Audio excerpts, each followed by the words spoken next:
Hello and welcome. You are joining me, and I'm so excited to have you here. Today, this is the live masterclass for the three steps to starting solids with confidence and to prevent picky eating. I'm so glad you could be here to make it. Now, all right, I want to start off with a story. I had a client, one of my first clients, they had a 14-month-old baby, and when they reached out to me, they were very, very concerned about their child. He was 14 months old. He was not taking spoon feeding very well anymore. He used to eat everything. They were very concerned about picky eating. He had started food throwing, and out of desperation, his parents were taking stuff that he didn't really want to eat, like meat, and dipping it in yogurt so that they could get him to eat this meat that he wanted. And as you can imagine, when they got on the phone with me, they were saying, look, it's like he doesn't trust us anymore. And that was really a problem. And so since then, and I've worked with even more parents that have had similar issues to this, it's been very clear to me that there's this disconnect happening in what parents really need to know to succeed with helping their child with solid foods or with picky eating, and what exactly is happening that's causing them to spiral into these problems and having these battles with their children. So you're probably here because you're either pregnant, congratulations, have a new baby, congratulations, or about to start solids, or maybe you've already started solids but have more questions, because so many questions come up with starting solids. Now, I want you to know that I see you. It's exhausting. If you're a new parent, you're not only trying to keep this tiny human alive, but starting solids is another whole thing that you've got to look up and read about, and it's just exhausting. So if you've struggled with postpartum depression or anxiety, I see you. I struggled with it as well and went untreated for a really long time. So I really see you. This is a really difficult time, and I want to help you make it a little bit easier and less stressful. Now, I'm excited about today. I have this masterclass packed full of tips for you. It's to launch my new course, Fuss-Free First Foods, and I want to dive right in and give you some actionable tips and strategies and mindset shifts that'll really help you when you're starting solids, or if you've already started solids. So today, the first thing we're going to talk about is the most important thing when you're starting solids. And it's really, really simple. All it is picking a method that you and your co-parent are confident with. And it's not only picking something that you're comfortable with, but something that you've decided on based on making an informed choice about it. So let me tell you a story with my husband. When we had our first baby, my husband had no idea what baby-led weaning was, and he thought that purees would be the way to go because that's how it's always been. We've done purees, and that's just always how it's been. And I'm the one that had to go and read some books and learn more about this. And I'm really lucky with my education as a dietitian that I knew where to go to get good information, because there's so much information available online, and everybody is an expert when it comes to feeding children, and that's just not the case. So it's really hard as a new parent and confusing. How do you feed my child? Who do I go to get this information? So a big part of this and picking the right method for you is being confident so that you can truly enjoy the journey. The techniques that I'm going to share will help you parent at the table. They involve building trust and play and silliness with and being silly with your child, which I know may seem really left of center, but the reason I have these methods and the reason that I teach them to people is because they work. Children love the silliness. That's what helps them try new foods and make meal times enjoyable and less stressful for you. So I want you to think about, when you're going into this is a journey. This is about building your parent-child bond and making meal times enjoyable. And it's not something that comes naturally. It takes practice. And I'm going to be here with you so that you can practice these techniques. So the next thing I wanted to talk about was, how do you decide on the right feeding method? And what I'm talking about here, going back to baby-led weaning and purees. So is there a right method? Well, before we get to that, talk to your co-parent about the pros and cons of each method and which one you want to do and why. So for example, I know a lot of parents, including myself when I started solids, were very concerned about choking. And choking can happen with either method, baby-led weaning or purees. People think that a baby can't choke on a puree, but they actually can. So in Fuss-Free First Foods, I go into much more detail about the clinical background of what causes choking and why the gag reflex is there, and also how to dive into this from a behavioral standpoint of what can you do in your behavior, in your response. It's about staying calm if your baby gags, so that you don't cause I mean, if somebody lunged out at you in the middle of a meal because you were coughing, you'd be very startled, and we want to avoid startling our baby. And so something else that can set you up for success here is knowing what the choking hazards are, which there's a whole handout in the course about that, and also a handout that I created based on a lot of questions that parents ask about foods that aren't technically on the choking hazards list, but parents ask about, are they choking hazards? So an example of that are raisins and chickpeas. And, raisins and chickpeas, I'll show you, to split them in half and to soak them first so that they don't become a choking hazard. Now, one being better than the other, baby-led weaning versus purees. One is not better than the other. They both have advantages and disadvantages. One of the big advantages of baby-led weaning is that your baby is able to manage their own plate, whereas with purees, you're the one that has to be there to help them load their spoon and feed it to them. Now, when your baby is able to feed themselves, so I've got a spoon, and if you've got a banana, obviously the banana's not quite going to look like this, but if it's in a piece that your baby can pick up, they're able to manage their own plate, which means that you're able to sit with them and be that wonderful role model of showing them, this is how I sit and eat my food, and I use a knife and a fork, and the fork or the spoon goes up to my mouth and I put it in my mouth. And so you're able to be that wonderful role model. Now, I had several people send questions before the live, and I wanted to answer some of them while we're going through. So Michelle said she was worried about her 9-month-old becoming a picky eater, and will baby-led weaning make the child less picky? That's a great question. Sort of. It can help in that baby is able to manage their own plate. And one of the things I'm going to talk about in our next point is the game-changing method that I used with my kids that I also teach my clients, and I'm going to share with you today as well, so that we can help prevent picky eating with the best tools possible. So that the baby-led weaning method can help, but the pureed method, it's not that puree babies are going to be picky, because that's not the case at all. Another question was from Christy, which was about food exposure. So what counts as an exposure, and how many times does a child have to be exposed? Now, I do a deep dive about this in the course. With purees, think about a banana, or think about avocado. If you take these and you blend them into a puree, your baby isn't seeing these. They're able to see the final product of the puree, which is great. That does count as an exposure. However, it doesn't count as an exposure to the full food, because they're not seeing this as a banana, and they're not tasting the texture of a banana. So think about it in this way. If, let's say, it was I like to use the example of a carrot, or even like a broccoli, because this has quite a number of textures in it. And for a baby, obviously, it needs to be very soft and mashable.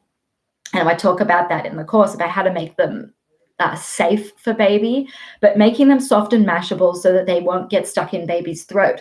But the texture of a soft cooked broccoli is very different than the texture of a pureed broccoli. So in that respect, it's not the same exposure. And it's also something that a pureed baby is going to have to learn a little bit later, is different textures. So that can be quite affronting. So we want to make sure that we're not getting stuck in the purees for too long. And so the next part about that is what counts as an exposure. So for example, with pouches and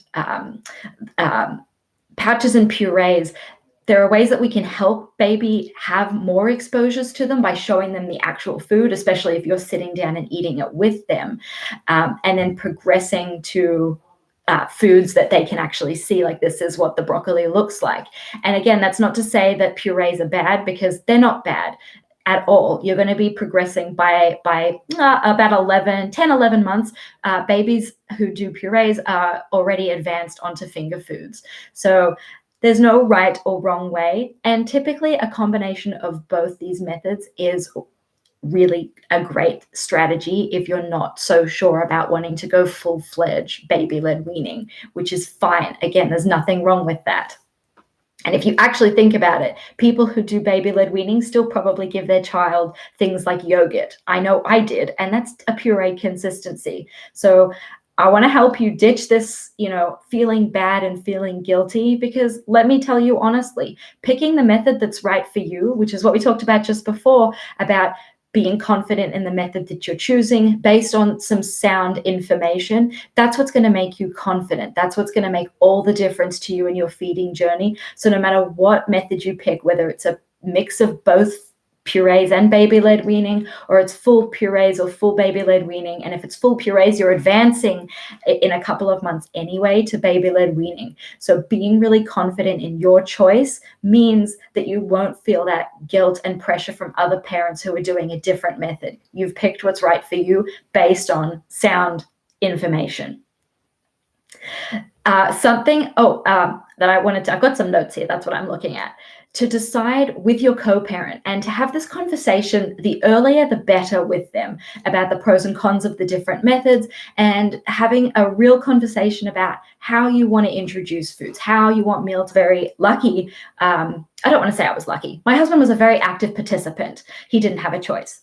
He was a very active participant when it came to feeding the kids. But at the same time, he knew, this is my area of expertise. He let me take the lead on it. However, I wanted him to be very clued in to what I was doing, how I wanted to feed the babies, because ultimately he needs, whoever the co-partner is, whoever the co-parent, whether it's a grandparent, whoever it is, if they have this very active role in your baby's life, we want them to feel empowered and clued into what's going on. Because, if you're a new parent, you may not think that you'll ever have a night off or be able to go anywhere ever again, but I promise you will. And you want to be confident that your husband, your spouse, your co-parent, whoever is helping you, has it down. They know what they're doing because you've talked about it. You've done it together and you're on this journey together. So really talking, being on the same page. All the clients that I've worked with that have both parents on the calls that are together, they feel empowered and they feel like a team, and means that you are confident in letting your baby eat with them because you know they know what they're doing, and you know that they know what they're doing. So have this conversation with your co-parent. Actually, a quick aside, when I said before, my husband was like, yep, this is your game, this is your bag, you take care of it. It's like, okay, my husband works in tech. So with a computer, if my computer has any kind of an error message, I give that to him to do. I don't necessarily want to know the ins and outs of what he did. I want to just know this is how I need to use my computer. I want to be empowered to use it, but you can do all of the main work. So that may not be the exact case with feeding, because we do want the parent, your co-parent, to be clued in and understanding what to do so that they are confident and that you are confident. All right, this brings us to the game-changing method I mentioned earlier about how I fed my kids and how I help my clients feed their kids to help them ditch any kind of mealtime stress and to actually enjoy this journey and connect with your baby. And it's called responsive feeding. Now, I did not create this method. I use this method with my parents that I work with. Now, responsive feeding can be done with both purees or baby-led weaning or a combination. Essentially, what we're doing here is we are tuning in to our baby's cues, and we are looking to our baby for what they are trying to communicate with us. So I have another client story here. Every client who sees every client who moves from whatever method they were using before to responsive feeding, whether your child is a baby, whether your child is 2 or 4, they notice a difference within the first week to 2 weeks about their stress levels at meal times. And so Amber wrote a question to me, and she asked about her. She's got a new baby and she's got a picky 3-year-old, and will this help? And I'm telling you, switching to responsive feeding, no matter what age your child is going to help you see a lower amount of stress for yourself and your children at meal times. And that's because you're really listening, tuning in. That's what I was looking for. Tuning in to your baby or your child's cues and communicating with them. What are they trying to tell you? This builds trust, connection between you and your child, and curiosity. So an example of a behavior here is if you've got a baby who is clamping their mouth shut. So let's pretend I've just, got some yogurt on my spoon here, and I'll be the baby. I'm feeding my baby, and I've clamped my mouth shut, and I'm turning my head away. I'm telling the person holding the spoon, I don't want that right now. So in responsive feeding, you would look at what your baby is doing, and you would say something like, oh, I can see you're turning your head away. You're not ready for the spoon yet. No problem. I'll put the spoon down or I'll give it to your hand, and you can put it in your mouth when you're ready. And that right there is being curious about what your baby is telling you. It's trusting your baby. Oh, you're not ready to take the spoon yet. Okay, I'm not going to try to shove it in your mouth. And you're building connection because you're talking to your baby and you're telling them, I understand what you're telling me right now. You don't want it right now. I'll put it down, or I'll give it to your hand and you can feed yourself when you're ready. So this feeding method really is a game changer because it helps you tune into your baby's cues so that you can truly connect with them and build trust with them. So much about parenting at the table is about building trust. Like my client earlier with the spoon being dipped in the meat, with the spoon being dipped in the yogurt to cover the meat, that builds distrust. And my clients knew that when they started with me. And within 2 weeks of switching to this method, they could tell that their child was trusting them again. So it's never too late to switch to this method of responsive feeding. So if you have an older child here, I encourage you to give this a go with them as well. Now, let me see. I had another question here from Sophie, which was what and how to present foods. All right, that's a really great question. I'm not going to be able to go through the ins and outs of it today in this live, but what I want to tell you is there is a template that comes in Fuss-Free First Foods about how to create a respectful plate for your child and what nutritionally it needs to cover. And just really quickly, it's a high iron food. It's a high calorie or high energy food, for example, like an avocado or bread or toast. And the last thing is a fruit or a vegetable. Now, that's a basic template. It can include other things as well. It can be mixed together. It's a very basic template of including those 3 things from a nutritional standpoint because iron is so important for babies. Now, and about what foods to present. I actually got a question just yesterday about this, and this wasn't something I was going to address, but I wanted to quickly tell you because there's so much information. Seriously, even from doctors. I was on social media a few weeks ago and I saw this video by a doctor for starting solids saying that you should introduce certain colors of foods first. You should do vegetables first, and you should do like orange vegetables first before switching to this kind of vegetable, and definitely before giving fruit. Well, I want to tell you, there is no research to support that method at all. So if you feel like you have to be on a strict schedule of I can't introduce strawberries because my baby is then going to reject broccoli, that's just not true. And I want you to be really cautious about where you get your information from. I deep dive into this a little bit more in the course to help you when you're talking to your doctor or pediatrician, because sometimes the information that a pediatrician or a doctor may give you are outdated.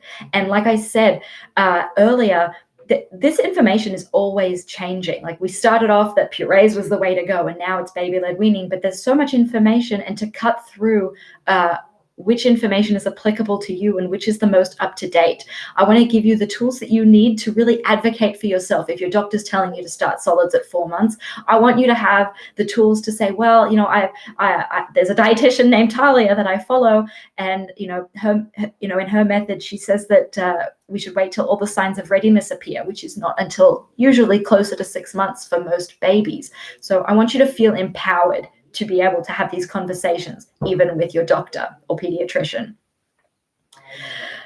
Now, I want to go back to touch on responsive feeding again for a second. So I gave you those examples about how to talk to your baby if they clamp their mouth shut, or they don't want to eat something. And so I wanted to say again just how important talking to your baby is, and communication with them.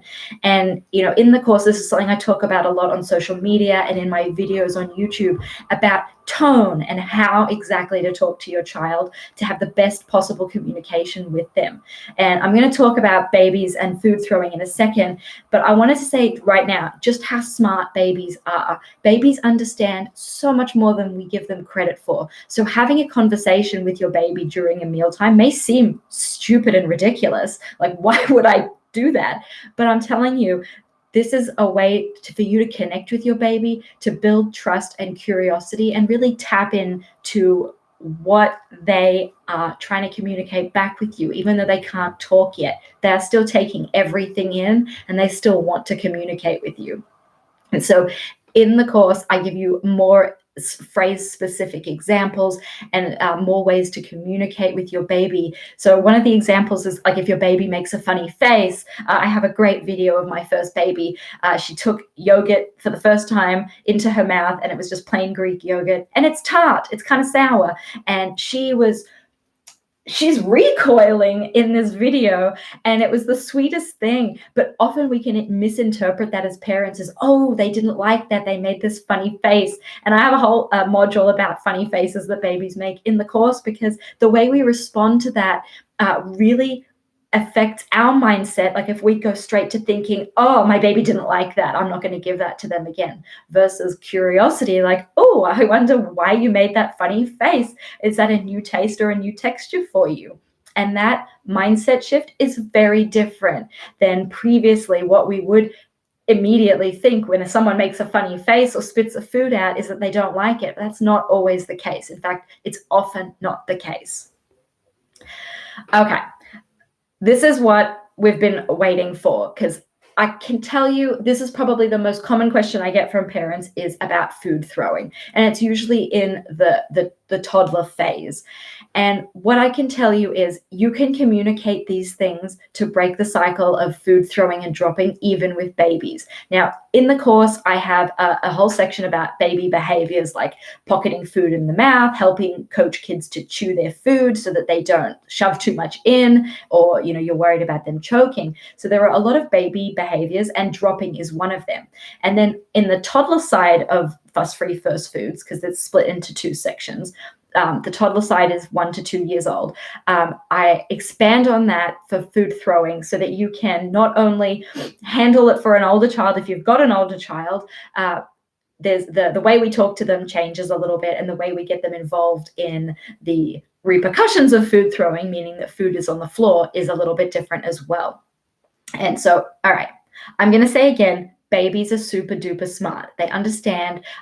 There's a funny anecdote from my second baby. We were sitting together at the table, excuse me, and she was eating, and I don't remember what she had in her hand, but she had something. I'm going to use these. She took them from her tray, and she went like this, had them off the side of the chair, and they were over the floor. And so I picked up something on my plate, and I said, where do we keep our food? On our plate or in our mouth. And I took a bite, and she copied me, because babies, monkey see, monkey do. They like to copy what we're doing. And she just went on about her business eating. And then a minute later, she did it again off the side of her plate. And this time, instead of me doing the action with her, I just said the words, do you remember where we put our food?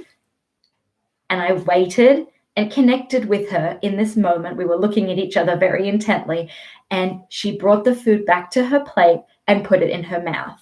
And I was astounded that my 8-month-old baby could do this. And this was my second baby, mind you. I was astounded with a lot of things with my first baby as well. But I want to remind you that they are very, very smart. And so this is exactly how I want you to think about food throwing and dropping. So the first step is to stay really calm. So I had a client with a 14-month-old, and this child threw food right into dad's face. I think dad was picking something up off the floor and popped up right in front of the baby, his high chair, and the baby just threw the food right in his face. Dad was very taken aback, and as you can imagine, probably not super happy about having food thrown in his face. So you can kind of guess where he went from there. And it's not uncommon that we would yell or say, "How dare you do that? That's disrespectful." And again, this is an example of how times have changed. We now know there are much better ways to communicate with our child if they've done something that we don't want them to do. Instead of yelling at them or telling them that they're not allowed to do that, we want to reinforce with positivity, and we want to tell them what we do want them to do. And that's why the behavioral side of parenting at the table and starting solids is so important. So the next thing I want you to do after you've stayed calm is think. At what point are you in your meal that your baby is starting to drop food off their tray or their plate? Usually it happens towards the end of a meal when baby is starting to get full and they're like, "Oh, here's the food." Like, "Oh, I don't really want to eat that. I'm kind of done." And that's their way of saying that they're done. So think about at what point in the meal it's happening. And then what I recommend you do is, let's say your baby is going off the side of their tray. Sit next to them, like be sitting next to them from the very beginning. Take their hand gently and navigate it back towards their plate where you want the food to be. And say something like, "I won't let you throw the food," or "I won't let you drop the food," or "Please keep the food on the table." We want to do that because, again, this is that positive reinforcement. This is what I would like you to do. And you're intercepting their hand gently. So it's not like a big snatch that's going to scare them or anything. It's just a gentle, "I'm not going to let you throw this off the table." And I want you to say that instead of the common phrase that parents say, which is, "We don't throw food." Well, that doesn't tell the baby what you want them to do. It just says, "We don't throw food." Well, or "You can't throw food." Well, yeah, you can.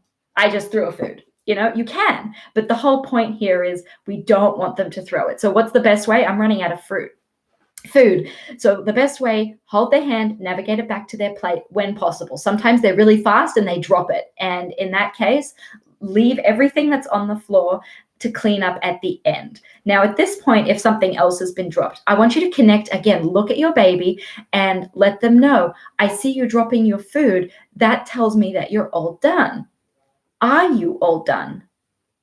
And wait for them to give you some kind of a response. Often if baby is all done, they'll kind of be like, "La da da," and you'll be like, "Okay, I know you're done." Or they'll say, "Oh, I'm not." And then they'll grab their spoon and start eating again. So follow that up with, "Oh, good. Thanks for letting me know you're still eating.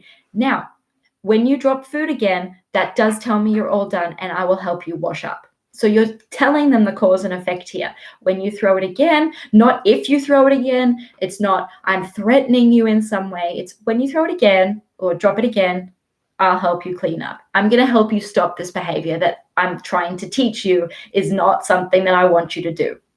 So in the meantime, please keep it on your plate, let them eat. And then when they do drop it again, that is when you will pick them up and take them to whatever your wash up routine is. I would take my daughter over to the sink and we would wash up at the sink.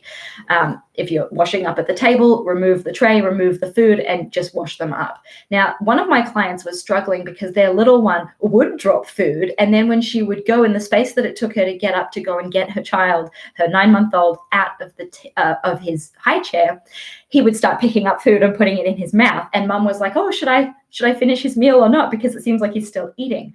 That is really difficult because we as parents, we show love. We want our child to be nourished. We want them to eat. And it's very hard for us to say, "Oh, I don't want to stop my child from eating." So ask yourself these questions again. Did I stay calm? Are we nearly at the end of the meal? Yes. My baby threw the food. I gave them that gentle warning and reminder, and they dropped it again. So I am doing the right thing by finishing up their meal now and staying really calm. You can see the way I'm talking to you is exactly how I would talk to the baby as well.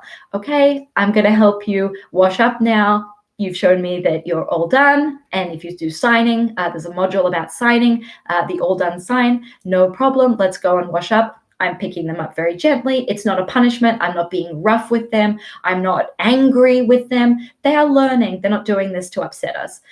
It is something that we may get upset with because we know not to do that, and we know that food costs money and is wasteful. However, your baby is learning. So shift your mindset to remember, baby is learning. They're not doing it to upset me. And if I stay calm, my baby is going to learn this much faster. So you're very gently picking them up. You go and wash them up. It's not a punishment. And that's the end. It's a natural consequence of the food got thrown on the floor, and I've been asked to keep it on the table, and I didn't. So now I'm getting washed up. And that's how they're going to learn, with that sort of consistency. So that's the crux of how we handle that behavior. And in the toddler section of fuss-free first foods, we can take this one step further, because your child, once they're walking, they have much more ability to be able to help us out with picking up the food that we dropped on the floor. And how do we make this type of thing fun and enjoyable for them? And you may be thinking, why would I be making food throwing fun? Well, we're not making the food throwing fun. We're making the picking up the food fun. So, okay, I see that there's a broccoli and a banana on the floor. Let's go and pick those up now, and we can put them on your plate and take them over. Maybe you sing a song. There are several other strategies that you can employ to help your child enjoy and cooperate in this behavior, so that they learn the consequence, the natural consequence. It's not a punishment. The food got dropped on the floor. It can't stay there. It has to get picked up. And we're going to do it together, and it will be enjoyable. And again, this point of connection with our child. So ultimately, we as parents, the parent-child connection that we have with them is more important than whether they eat a broccoli. And I really want you to remember that while you're feeding your child, because often picky eating can really drive a wedge between us and our child. I see this a lot with parents that I speak to on discovery calls, and my clients, that for the longest time, this has been such a battle for them. They get so frustrated. My child keeps throwing food, and it's hard for them to stay calm. It's hard for them to be consistent, because they are so caught up in, oh, why does this keep happening? How can I stop this? And so instead, what we can do, we can pull back and we can connect with our child. We can make it fun. We can focus on, how do I communicate with my child so that we can have this important parent-child bond. And that's really something I focus on in my work with parents, in my courses, so that you can reap the benefits of having this close relationship based on trust and openness with your child. Now, there are so many other behaviors that children have. I mentioned a couple earlier, like clamping the mouth shut. I gave you the example of, I don't want that, and tuning into your baby not wanting it, and how you can manage that for the rest of the meal, or what you do next. Another one that comes up quite a lot is that baby is having a tantrum or screams about being put in their high chair. That's a really common one. And in the course, I go through exactly how you can manage this situation that, again, builds trust and communication. And in the end, we don't want to force our child to be sitting in the high chair. That's not what we want to do. We want coming to the table to be enjoyable for them and for us. If we've got a screaming baby and we're shoving them into this high chair, well, we're both starting the meal off in a place of stress. The baby is crying, they're not happy, and we're generally not happy. It's very stressful when our baby or child is crying. It can be very uncomfortable for us. So knowing how to navigate that from the outset, so you can stay really calm and be consistent in the behaviors to help your child get past those behaviors. That's what's going to, again, move you forward so that the behavior stops happening. And another one that I wanted to talk about just briefly was when baby wants your food. So I think every baby eats food off their parents' plate, myself included. Well, I don't know about when I was a baby, but with my babies, they ate food off my plate. And there's definitely a place for that because it can be a very useful strategy, especially if you have a picky eater. Now, part of what I teach parents in the courses and clients is that, yes, we want baby to eat their own food and we want them to eat adventurously. So if baby's eating off my plate, what difference does it make to me? They can eat it, it's not a problem. Yes, but up to a point, because you're still a person, you're a parent, and if you're in the thick of it right now with a newborn and a baby who's just starting solids, you're probably also exhausted and you probably don't get a lot of time to sit down and eat. It can very much feel like I'm sitting down and eating, like shoving food in just to like nourish myself, or thank God my baby is sitting down, now I can go and do the dishes. And it's very easy for you to sacrifice yourself, like, yeah, baby can just eat that, and then baby's done and you never get to finish your meal. So a big part of the methods that I teach you, that I've taught you here, is about setting up boundaries that are respectful to you as well as your baby. So setting up that food throwing boundary is respectful for you because you're the one that has to clean it up when your baby is a baby. And so we're not going to just let them throw food willy-nilly. If they want to see how gravity works, they can throw other things. They can go drop a ball, not at the table. They can go and do plenty of things to learn about that in another situation. And that setting up those boundaries are respectful for you and for them. So there's a point where baby can eat some of the food off your plate, but there's also a point where we have to say, well, this is my food and I need to eat as well because I'm a person and you are a person, even though, like I said, I really see you right now. It's hard. If you've got a baby and if you've got an older kid and a baby, or several, it's really, really difficult. And I want you to know that you are important, and setting up these respectful boundaries are important not only for your baby. It's not about giving your baby everything. You have to make sure that you are giving yourself enough as well, whether that's food or other things. But in this situation, we're talking about food. I want you to make sure that you are doing what is respectful for yourself. And I want to just let that sink in, please, because it's so important. As someone who's been through postpartum depression and anxiety, you're important. These boundaries are important for you. I really hope that you have found this masterclass to be helpful and that you really have walked away with tips and strategies and mindset shifts so that you can start solids or continue solids in confidently and in a good frame of mind. Now, if you've signed up and registered for this class today, I'm going to send you out a promotion code. It's a 20% off code specifically to launch this course, Fuss-Free First Foods. Even if you have no interest in buying the course, I'm glad you came today, and I really hope you found it helpful and insightful and that you walked away having learned something. And thank you so much for joining me, and feel free to reply to any of the emails that I've sent you and let me know what you thought about today. And thank you so much. I hope this makes your feeding journey more enjoyable and also easier for you. Bye-bye.